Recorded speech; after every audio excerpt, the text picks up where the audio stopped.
கரூரில் கூட்ட நெரிசலில் சிக்கி 41 பேர் உயிரிழந்த விவகாரத்தில் தவேக தலைவர் விஜயின் வாகனத்தை அங்குலம் அங்குலமாக சிபிஐ அதிகாரிகள் ஆய்வு செய்தார்கள். தவேக தலைவர் விஜயின் பிரச்சார பேருந்தில் சிபிஐ மற்றும் தடயவியல் துறை அதிகாரிகள் ஆய்வு மேற்கொண்டனர்.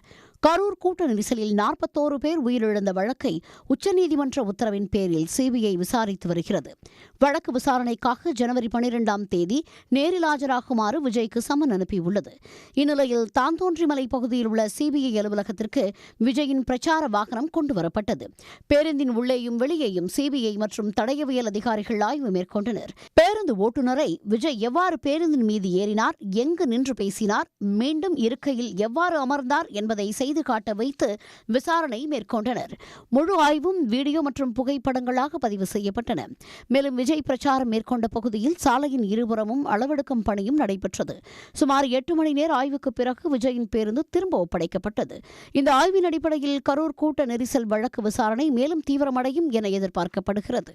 உடனுக்குடன் செய்திகளை தெரிந்து கொள்ள சன் நியூஸ் பெல் ஐகானை கிளிக் பண்ணுங்க.